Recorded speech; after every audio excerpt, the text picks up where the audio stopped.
They disowned me for choosing love over legacy, but now, just 1 year later, the same family that cast us aside is begging for help as their empire crumbles. I, 34M, come from what you could call a legacy family, one of those families whose wealth stretches back generations, thanks to a business started by my great-grandparents. Over the decades, this business became our lifeline, providing not just financial comfort but also strong reputation in the market. It's the kind of business that shapes entire family dynamics. My father and uncle have run it jointly for years, and the expectation was always that one day I'd step into their shoes. Our family was never one to be open or affectionate, though. Growing up, there were no heart-to-heart talks, no expressions of warmth. Everything was formal, controlled, and centered on the family legacy. I've always known what was expected of me. Keep your head down, follow orders, and one day, you'll inherit the company. Conversations in our house rarely went beyond pleasantries or discussions about grades and eventually the business. Despite the comfort that money brought, I was always a bit of a loner, but I didn't mind. My isolation let me focus, and that focus got me into a top-tier business school. In my mind, everything was on track. That's where Molly, 32F, comes into the picture. She was my exact opposite, outgoing, vivacious, and seemingly unafraid of anything. She wasn't just the kind of person who joined activities. She led them. She was on every committee, organized every event, and somehow, despite me being the quiet guy in the back of the room, she noticed me. I still don't know what she saw in me back then, but for whatever reason, she decided I was worth the effort. Molly practically dragged me out of my shell.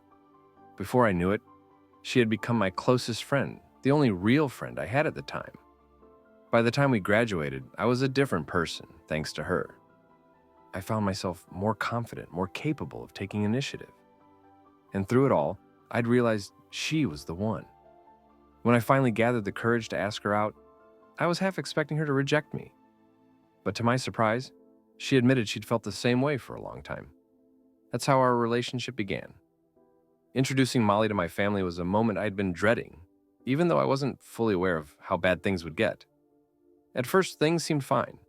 They were polite, but the moment she left, their true colors came out. My parents started gossiping about her, whispering things like, "She's not from a business family, and she doesn't fit our standards." That night, as I lay awake, seething, I realized just how shallow and pretentious my family really was. I had grown up accepting it as normal, but now, with Molly in my life, I couldn't ignore it anymore. The next day, I took Molly on her favorite hike. As we reached the peak, I proposed. It wasn't a planned, elaborate proposal. I just couldn't wait any longer. I had seen her with my family, and their disapproval only made me more certain that she was the one I wanted to spend my life with. She was caught off guard by the suddenness of it all, but after a moment, she smiled and said yes. That was the moment everything changed for me. When I texted my family to let them know we were engaged, I wasn't expecting much in terms of congratulations, and I wasn't disappointed. Their responses were as cold and indifferent as always. No enthusiasm, no happiness for me, just vague acknowledgments. But I was done caring. For the first time in my life, I felt like I had taken control of my own future. Molly, on the other hand, was in a very different place in her life. She had just started her own business, something that was completely new to the market. I won't go into specifics, but think of it like a revolutionary product, similar to when Scrub Daddy first appeared on Shark Tank. It was a huge risk, but Molly was incredibly passionate about it. She had been saving up for years, working 2 jobs while we were in school to fund her dream.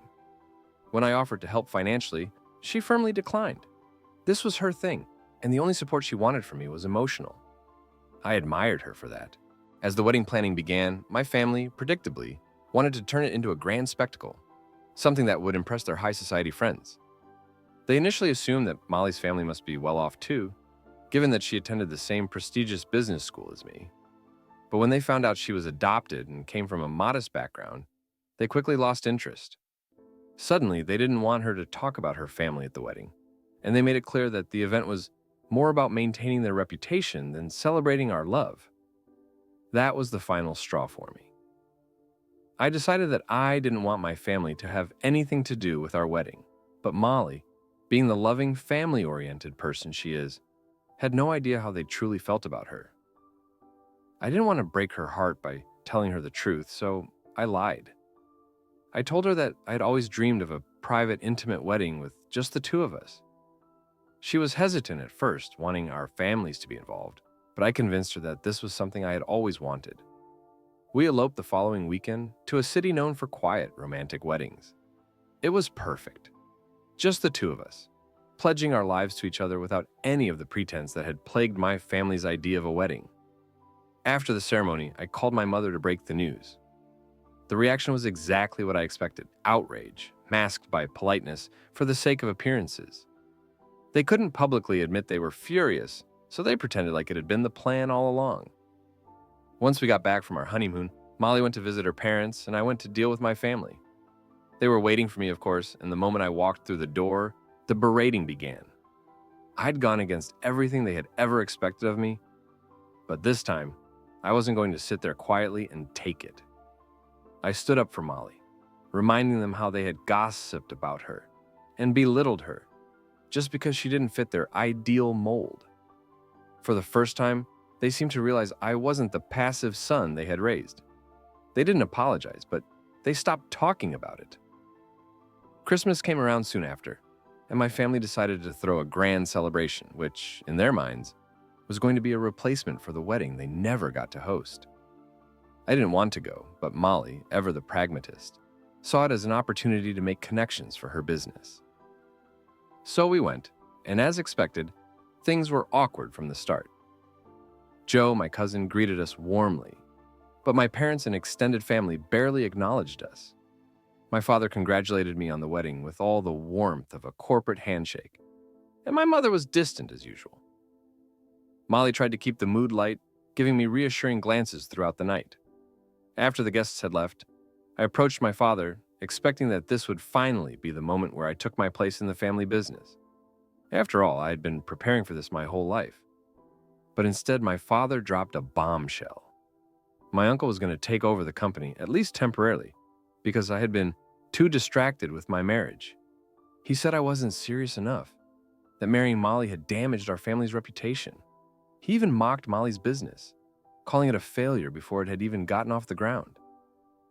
I was furious, not just for myself, but for Molly. My father had always been cold, but this was the first time I realized just how little he thought of me, and of her. I stormed out of the house to cool down, but Molly stayed behind to confront him. She asked him directly if this was how they treated family. His response was a sneer, followed by a cruel laugh. He told her that we might be family once we were on their level. The next day, I called my father, hoping to have a private conversation to clear the air, but he shut me down, saying that everything had already been decided. I tried reaching out to other family members, but only my mother responded, begging me not to escalate the situation any further.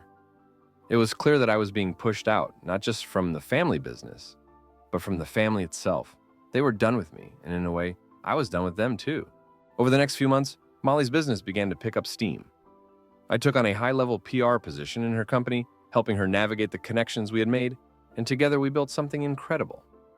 What started as a risky venture blossomed into a booming business.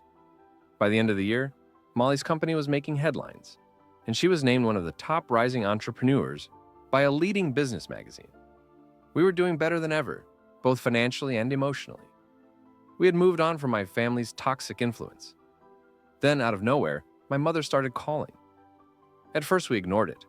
After all, we hadn't heard a word from them in almost a year. But the calls kept coming, along with texts and even emails.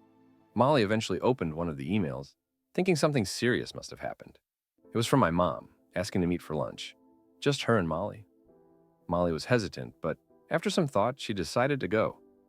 She hoped that maybe my family had realized their mistake and wanted to make amends. But when she sat down with my mom, the conversation quickly took a different turn. After some pleasantries, my mom admitted that the family business was failing. My uncle's new ventures had flopped, and they were hemorrhaging money. That's when she asked for Molly's help. They wanted her advice on how to save the company. Molly was stunned. After everything they had said about her, now they wanted her help? She kept her composure and told my mom that she wouldn't make any decisions without talking to me first. Then she left. When she told me what had happened, I was livid. Not with her, but with my family. They had disowned us, mocked us, and now that they were struggling, they had the audacity to ask for help. Molly and I got into a heated argument about it. She had only gone to the meeting out of concern for me, thinking that maybe they were going to offer me a position in the company again. But I told her that no amount of money or status was worth sacrificing her dignity. Still, I wanted my family to feel the weight of their actions.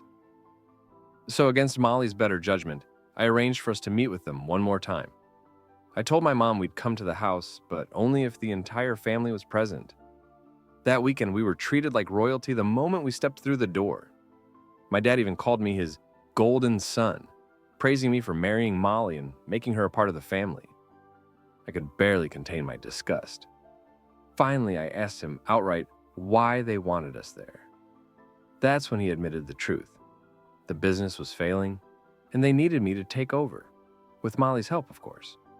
He said we could bring the company back to its former glory. I wanted to laugh in his face. Instead, I kept my composure and asked him why he thought we would help them after everything they had done. He fumbled for an answer, muttering something about family. That was it for me. I reminded him how they had treated me, their own son, like an outcast because I didn't fit their idea of what the family should be. Then I told him that when they were on par with us, maybe we'd consider helping. Molly and I walked out before he could say another word. After that, my phone exploded with angry texts and calls from my family. They blamed me for making a mockery of their situation, accusing me of being petty and vindictive. Even Molly thought I had gone too far by arranging the meeting just to humiliate them. Looking back, maybe I did. But after everything they put us through, I don't regret it. Update 1. It's been a few months since that confrontation, and while I've had time to reflect, I still feel like my family got what they deserved. A lot of people in the comments said I went too far by humiliating them, and maybe you're right. I'm not proud of the fact that I used that moment to get revenge, but I won't apologize for standing up for myself and for Molly. We've been through too much to let them walk all over us again. Shortly after the confrontation, my dad fell ill, and of course, my family immediately blamed me for it. They claimed that my ruthless words had caused his condition to worsen, but it turned out he just had the flu after a business trip to a colder state. Still, the calls and messages from my family didn't stop. My mom left voicemail after voicemail, insisting that they had never intended to cut us out, and that they always cared about us, even during our year of no contact. Funny how their care conveniently disappeared during that time. Molly has been struggling with all of this. She feels like she's the reason my family and I are on such bad terms, but I remind her every day that it's not her fault. My family is cold and heartless, and they would have found a reason to push me away eventually. Choosing Molly over them was the best decision I ever made, and I'd do it again in a heartbeat. Despite our no contact status, my grandparents eventually got involved, begging us to come back and make peace. It was almost laughable how none of them ever visited us in person, even though they knew where we lived. Instead, they resorted to guilt-tripping us over the phone. I decided to reach out to Joe, my cousin, who had always been more reasonable than the rest of them. When I called him, he apologized for what I had been going through and said he'd try to convince everyone to back off. But then he dropped another bombshell. Apparently, my dad had been planning to officially cut me out of the family business and inheritance for good because of my attitude problem. That hurt more than I expected. Even though I had made my peace with being estranged from them, the idea that they were planning to kick me out for good still stung. I called Molly, who was out of town for work, and told her what Joe had said. She asked me to wait until she got home so we could talk about it together, and that's where I'm at now, writing this update while I wait. Update 2. When Molly got home, we had a long, honest conversation about the situation. She asked if I truly wanted to rebuild a relationship with my family, and she assured me that whatever I decided, she would support me. Even after everything, she still believes in the importance of family.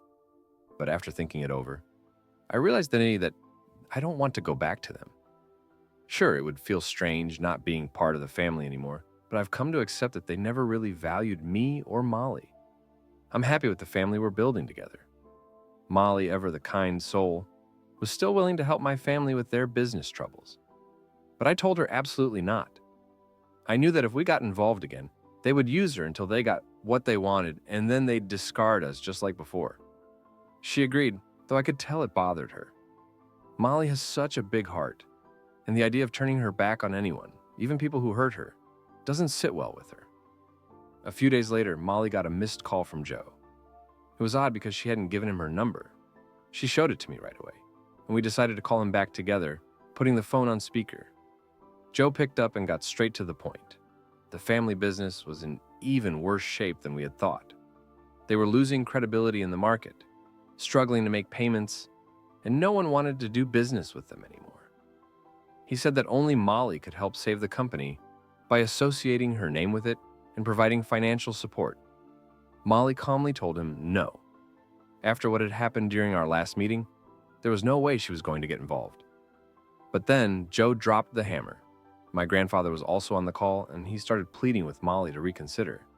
At first, he tried to convince her that it was for the good of the family, but when that didn't work, his tone changed. He threatened her, saying that if we didn't come back, we'd be cut out of the family entirely. No inheritance, no connections, nothing.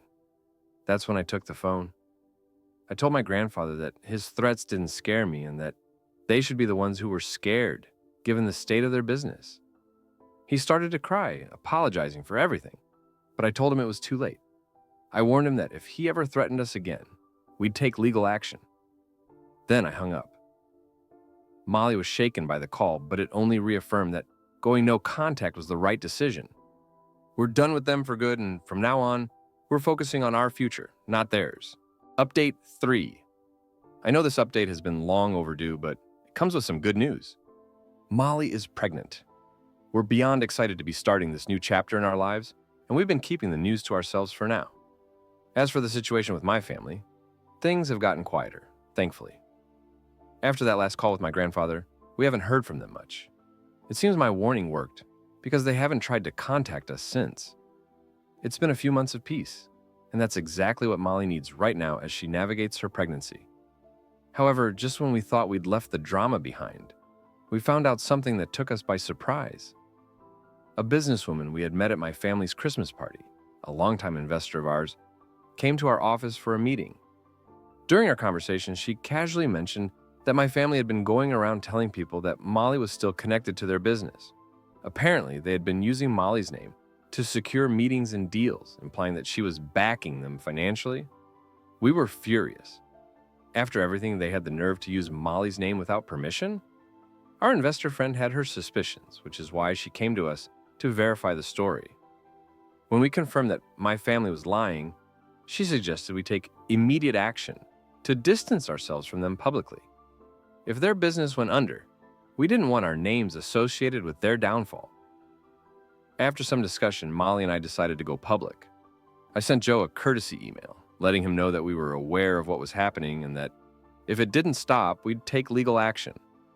His response was nonchalant, saying he couldn't control our parents and that we should do whatever we needed to do. So the next day, we made a public announcement on social media, clearly stating that we had no association with my family or their business.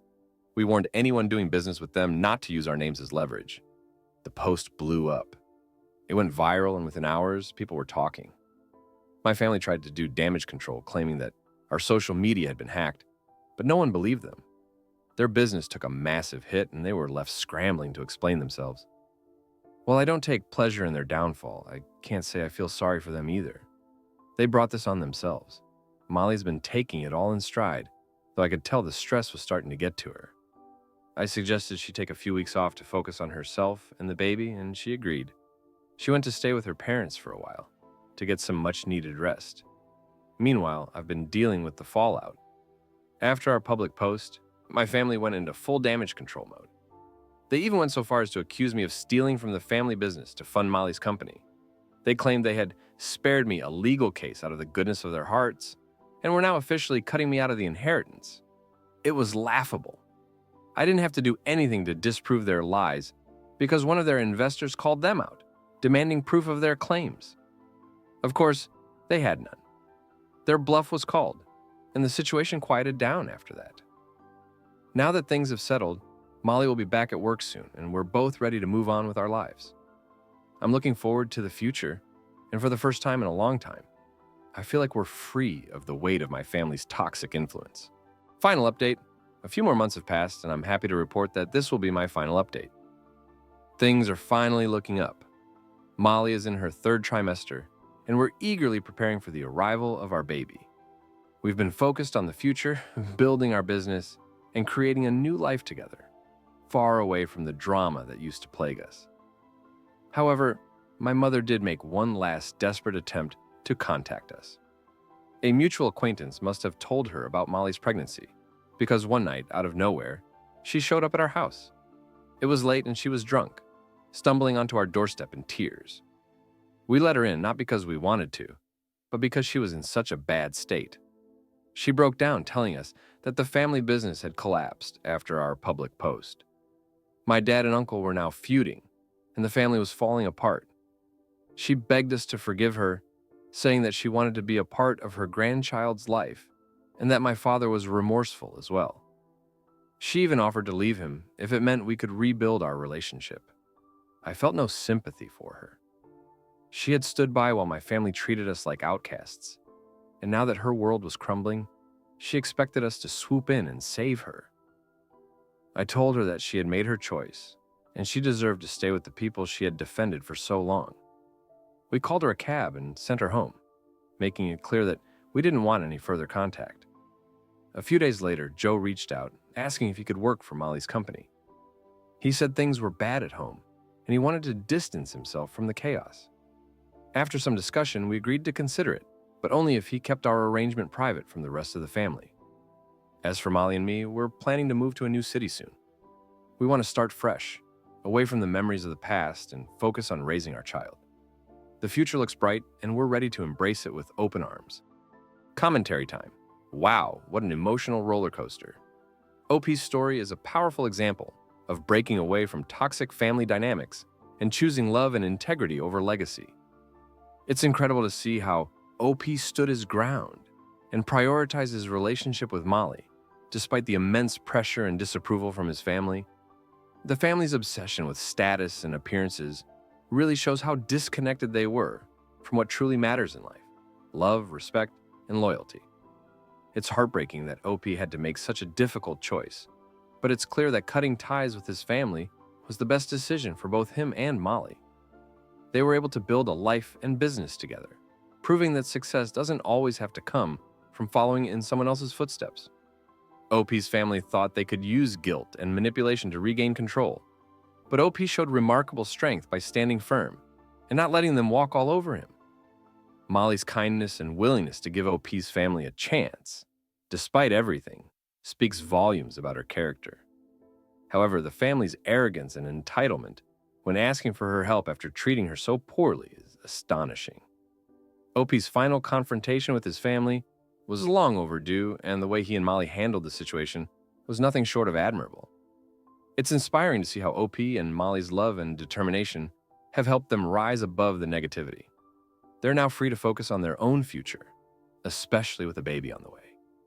This story is a reminder that sometimes the best family is the one you create for yourself, built on love, mutual respect, and support. And before we wrap up, if you found this story powerful or thought-provoking, don't forget to like the video, share your thoughts in the comments, and hit that subscribe button for more amazing stories like this. Thanks for listening, and I'll see you in the next video.